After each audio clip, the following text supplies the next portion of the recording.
When a horse runs, are all four legs ever off the ground at the same time?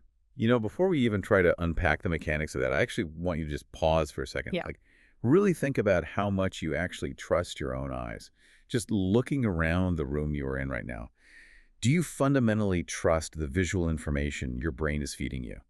I mean, instinctively, I'd say seeing is believing, right? It's basically the primary way we navigate the world. If I see a chair, I trust that I can sit in it. Right. And that absolute, unshakable confidence in our own vision is the exact reason that simple question about the horse was essentially this massive trap for the entirety of human history. Because if we look at the historical context from the sources we're diving into today, the consensus for centuries was just this very confident, no, that's impossible. Or if people did believe the legs were off the ground, they assumed it happened in this very specific, almost theatrical way. Yes, exactly. Like you look at famous sporting paintings from the 18th or 19th centuries, and they depicted running horses like flying superheroes. The famous flying gallop. The front legs are stretched completely and rigidly forward, and the back legs are fully kicked out behind them. Right, so the horse is basically soaring horizontally through the air. And to the people looking at those paintings back then, it felt entirely correct. I mean, it looked epic, it looked heroic, and it matched the feeling of speed. It felt right. Yeah, people looked at those canvases and just concluded that this was an accurate biological record of a horse in motion. But the reality was, nobody had ever actually seen it. The human eye physically cannot process a galloping horse's legs. They just move entirely too fast. People were just assuming it. They're just filling in blanks. Exactly. Yeah. Their brains encountered a data gap and just painted in a convenient fiction to fill it. Which actually brings us to the core mission of our deep dive today. We are going to explore this very specific, isolated moment in 1878. A moment that didn't just revolutionize the trajectory of photography, but proved beyond a shadow of a doubt that our basic, everyday perception of the physical world is a biological lie. Wow. And the person who exposed this lie wasn't a biologist, and he wasn't, a neurologist. His name was Eadweard Muybridge. Right. And looking at his profile in our sources, his approach to the camera was completely unorthodox for the time. He wasn't trekking out to capture aesthetic, romantic landscapes or staging formal family portraits. Not at all. He approached the camera as a profound skeptic. He basically treated the lens like a medical scalpel. Which is a massive paradigm shift because you really have to understand the sheer physical limitations of photography in the 1870s. I mean, this wasn't an era of pulling a digital sensor out of your pocket and capturing 60 frames a second in 4K resolution. And I'm glad you brought up the technology, because I actually have to push back here for a second. How could a 19th century camera, which is essentially a clunky wooden box smelling of highly toxic chemicals, possibly capture a fraction of a second that the human eye, which is this marvel of millions of years of evolution, couldn't see? It just seems backward. It totally seems backward until you realize that photography back then was strictly the art of the frozen. It was the art of the dead. It relied on a process called wet plate collodion. Okay, what does that mean practically? Well, you had to coat a glass plate in thick chemicals, put it in the camera while it was still dripping wet, and expose it to light. And those chemicals were agonizingly slow to react. Meaning they needed a massive amount of light over a really long period of time just to register an image. Like photography back then was like trying to paint a moving train while blindfolded. That is exactly it. If you wanted your portrait taken in a studio, you didn't just sit there and smile for a flash. The photographer would literally attach iron head clamps to the back of your skull and bolt them to the chair to keep you perfectly immobilized. Wait, literally clamped to the chair. So early photography was basically a hostage situation just to keep people from blurring. It had to be. I mean, the exposure times could be anywhere from several seconds to a minute. If you breathed too heavily or shifted your weight even a little, you ended up as this smeared, ghostly blur on the glass plate. Oh, wow. Movement in the 1870s photographic world wasn't a subject. It was a technical failure. The physical world had to completely stop for the camera to perceive it. It's like leaving a microphone on in the middle of a crowded, echoing room for an hour and then trying to isolate and understand a single 3-second conversation. You can't. You just get an overwhelming blur of noise. That is such a perfect analogy. The camera was capturing too much time all at once. But Muybridge looked at that limitation and decided to invert it. He didn't want to just mirror a static world. He wanted to dismantle the moving one.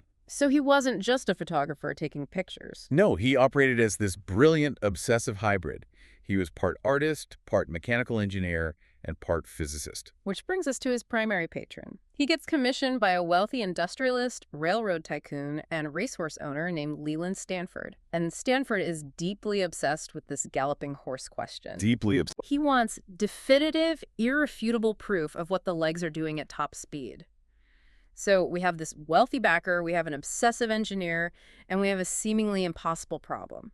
How do you catch a galloping horse in midair with slow, wet plate technology? You basically have to build a trap for time itself. And the setup he engineered at the Palo Alto racing track is pure mechanical genius. He immediately realized that human reflexes were useless. A person physically cannot open-close a camera lens fast enough to freeze a horse moving at 35 miles an hour. Right, this is not physically possible. So he removes the human element entirely. He builds a stark, brilliant white wall along the edge of the track. And that white wall is crucial. Because his chemicals are so slow, he needs to bounce as much blinding California sunlight as possible onto the horse to create a harsh silhouette. Then, opposite the wall, he lines up 12 custom-built cameras in a row. But having the cameras is only half the battle, right? Like, how do they fire fast enough? Well, the shutter mechanisms of the day were basically just a guy taking a leather cap off the lens and putting it back on. So manual? Completely manual. Yeah. Muybridge had to invent a completely new piece of technology. He built these heavy wooden drop shutters, powered by incredibly tense rubber springs. When triggered, the wood would violently snap down across the lens. Giving him an exposure time of roughly 1/1000th of a second? But what actually triggers the snap? He strings a series of incredibly thin, delicate tripwires across the track, spacing them out perfectly. But he couldn't just attach the wire directly to the shutter. Why not? Because a galloping horse hitting a mechanical wire would just yank the camera right off his tripod. Oh, right. So he introduces an electrical circuit. Yes, the tripwire simply breaks an electromagnetic circuit, which then releases the heavy spring on the camera. So as the horse runs down the track at top speed, its chest snaps the wires one by one. The horse is essentially taking its own sequence of photographs. Freezing itself in isolated slices of time. 1/1000th of a second. He essentially sliced open a second and peered inside. But the reveal, when they took those glass plates into the darkroom and developed the legendary horse in motion sequence, it was completely shocking to everyone involved. Because all four hooves were entirely off the ground at the same time. But they were not stretched out majestically like the flying superheroes in the paintings. The hooves were tucked weirdly and awkwardly underneath the horse's belly. It looked almost contorted. It looked mechanically awkward. To their eyes, it looked wrong. It looked wrong because it shattered their reality. When you read the historical reactions in the sources, you realize this wasn't just a fun piece of bar trivia. This was a devastating blow to human hubris. It really was. In a fraction of a second, centuries of celebrated art, of confident scientific observation, of human certainty, it was all invalidated instantly. It proved that our eyes are fundamentally flawed hardware. We had been walking around for millennia assuming we were objectively observing reality, when in fact we were just hallucinating a version of it that felt aesthetically pleasing to us. And Muybridge didn't just publish the horse photos, drop the mic, and walk away. Once he realized he possessed the technology to slice time into raw data, his obsession escalated. The horse was merely a proof of concept. Right. He relocates his entire operation to the University of Pennsylvania, and he builds this massive, highly specialized laboratory outdoors. And the aesthetic of this space is really vital to understand. Yeah, describe it, because it's so strange. Well, it doesn't look like a romantic artist's studio at all. It looks like a sterile testing facility. He constructs these stark, unyielding mathematical grids in the background, bright clinical lighting. And he brings in ordinary human subjects, men, women, athletes, children. He strips away any narrative and has them perform the most mundane actions imaginable. A man walking across a room, a woman pouring a bucket of water, a person climbing a small set of stairs. Just everyday movements. Right. And he subjects them to the exact same battery of cameras. He breaks these ordinary, fluid human actions into 12 or 24 frame sequences. He strips away absolutely everything except the raw, isolated geometry of movement. It's such a jarring contrast to the entire history of the medium. Like when we look at the other photographers mentioned in our sources, you have someone like W. Eugene Smith later on, who used the camera as an instrument of deep emotional empathy. He wanted the viewer to intimately feel the pain or joy of his subjects. Yes. Or you have Ansel Adams, who used the camera to perfectly idealize nature, carefully dodging and burning his prints in the darkroom to create a majestic, towering reality. Adams was creating a perfected emotional world. But Muybridge, he wielded the camera like a cold medical X-ray machine. There is absolutely zero emotion in these grid photos. There is no narrative, there's no drama or tension. It's just pure, unforgiving clinical data. And I want you to think about the psychological effect of looking at that data. Right. If you actually look closely at those sequential photos in the archives, they feel deeply unsettling. They feel almost dead. They do. That is exactly the friction I wanted to bring up. Why do they feel so creepy? When you look at 12 still frames of a perfectly normal guy just walking in front of a grid, the motion feels robotic and disjointed. Why does looking at something so natural, broken down into its component parts, suddenly feel so incredibly unnatural to look at? Because looking at those frames forces you to confront the uncomfortable neurological truth of how human vision actually functions. If we pull back and connect this to the physics of perception, the human eye doesn't actually see fluid motion at all. We firmly believe we do, but we absolutely don't. Wait, hold on. I have to stop you there. Are you saying I am essentially blind for fractions of a second all the time? Yes, exactly. Because I'm looking at you right now and I see a continuous feed. I don't feel any stutter or lag in my vision. My vision feels like a continuous 4K video. But it isn't. The human eye is actually a terrible video camera. Your eye only sees high resolution in a tiny central area called the fovea. To understand the room around you, your eye is constantly darting around in rapid, jerky movements called saccades. They happen several times a second. Okay. And here's the terrifying part. During the actual movement of the eye, darting from point A to point B, your brain completely cuts the visual feed so you don't get horribly motion sick from the blur. You are functionally blind during that millisecond. So the eye is just capturing a series of fragmented, stuttering snapshots. Yes. But your brain, because its primary directive is keeping you alive so you can navigate the world without having a psychological breakdown, takes all those fragmented, disparate snapshots and aggressively stitches them together. It forces a narrative. Exactly. It invents the blanks between the snapshots to create a comfortable fake continuity. Oh, wow. So our brain is essentially giving us an executive summary of reality. It's saying, look, don't worry about the micro movements of that person's knee joint or the exact angle of their ankle. Just know the larger object is moving left and it's not a predator. It skips the granular data entirely to save processing energy. The executive summary is the exact right way to think about it, because consciously processing every single millisecond of a walk would completely overload our neurological circuitry. So when Muybridge takes a human walk, mechanically breaks it down into those precise milliseconds, and pins them flat to a wall, he forcibly strips away the brain's executive summary. And the illusion of flow simply vanishes. Right. Motion, as we intuitively feel it and understand it in our daily lives, doesn't actually exist in those individual photographic frames. It's just a collection of disjointed, isolated poses. You are looking at raw physical reality without your brain's proprietary smoothing filter applied over it, and your brain viscerally hates it. It looks mechanical and creepy because your brain is screaming, where is the continuity? Where's the flow? This doesn't make sense. That is wild. But capturing the isolated poses was only half the problem for Muybridge, right? Once you freeze time into 24 jagged slices, your brain rejects it. It looks dead. Yeah, it does. So to prove to his skeptics that his weird, contorted data was actually accurate, he had to figure out a way to reanimate the corpse of that motion. He had to figure out how to put the lie back together. And that necessity forces him to invent a machine called the zoopraxiscope. Zoopraxiscope, which sounds incredibly complex, but what is the actual mechanism? Like, how do you take a stack of still photos and manufacture movement? Well, he took those sequential images, the contorted horse, the walking man, and he carefully transferred them sequentially along the outer edge of a large transparent glass disc. Then he builds a mechanism to spin that disc incredibly fast, and he shines a powerful, bright light through the glass. But wait, if you just spin a glass disc with pictures on it really fast and shine a light through it, you don't get a moving picture. You just get a nauseating, smeared blur on the wall. Exactly. And this is the true genius of the machine. He places a second disc made of metal with narrow slits cut into it, spinning in the opposite direction. Okay, what does that do? This acts as a shutter, so the machine projects an image onto the wall, and then immediately cuts to total blackness for a fraction of a second, and then flashes the next image.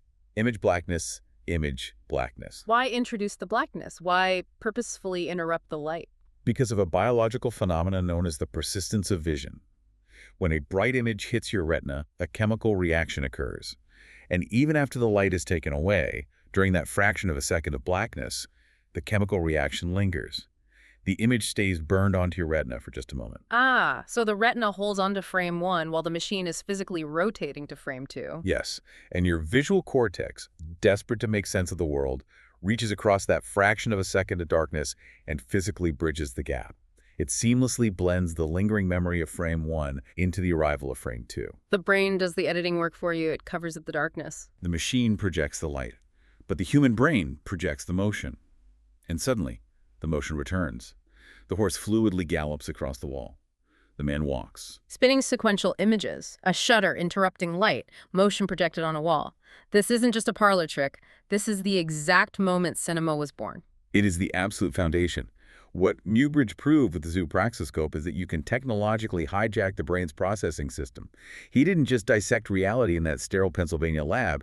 He figured out how to synthetically manufacture it from scratch. Wow. By proving that movement is an illusion we construct in our minds, he laid the direct, undeniable groundwork for Thomas Edison, the Lumiere brothers, and the entire concept of motion pictures. Every movie you've ever seen, every video you swipe past on your phone relies entirely on that exact biological hack that Muybridge exploited in the 1880s. So what does this all mean for us today? Because as we go through these incredibly dense historical and scientific sources, everything has been pointing toward one unavoidable conclusion. And it's honestly quite unnerving when you truly sit with the implications of it. It brings us to a profound philosophical peak, and it leads to this singular realization. We don't actually see reality, we construct it. We don't actually see reality, we construct it.